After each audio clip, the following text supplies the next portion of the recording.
Hey everyone, and welcome. If you've ever thought about stepping into leadership, or maybe you just want to know what the real heartbeat of our community is here at RLCC, then you are in exactly the right place. We are going to break down everything you need to know about RLCC circles. You know, it's a question pretty much all of us ask at some point, right? You can read all the books, listen to all the sermons, but sometimes you just get this feeling like something's missing. Well, that feeling? It's almost always about connection. It's about doing this journey with other people. And that's exactly what we're going to dive into.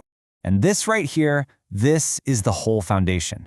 This isn't just a nice little saying, it is the core belief that we were literally designed for community. This is the big why behind every single circle we have. Now, let's talk about the name itself, because we call them circles for a very specific reason. I mean, think about it. In a circle, everybody is facing each other. There's no front of the room, no back, no one on a stage.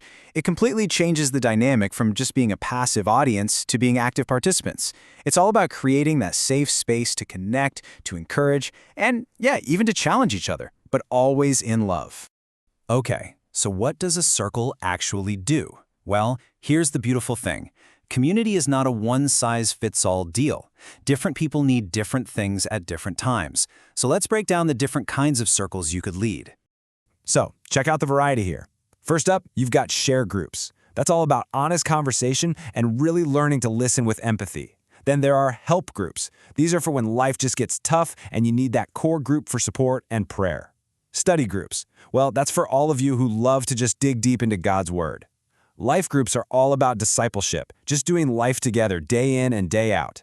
And finally, task groups are for our ministry teams who are serving together on a common mission. And you'll notice each acronym actually tells you exactly what that group is all about. Pretty cool, right? Okay, so you see all these options and you might be thinking, wow, that sounds amazing, but could I really lead one of those? That is the natural next question. And let me just tell you right now, the answer is almost certainly absolutely yes. So let's talk about what it actually means to be a leader, because your role is probably way simpler and honestly way more profound than you might be thinking. This is not about being some perfect expert.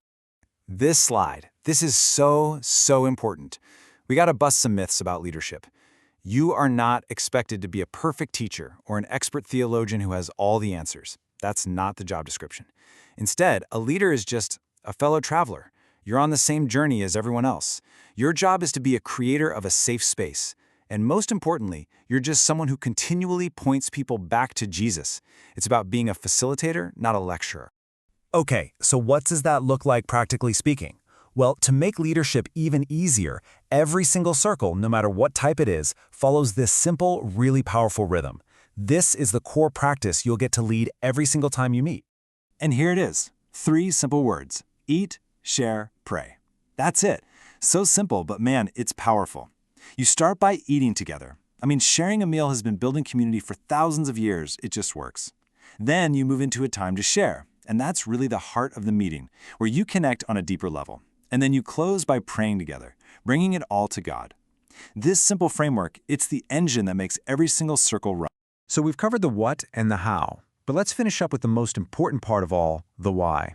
Why does your leadership, your willingness to just raise your hand and say, I'll do it, why does that matter so much?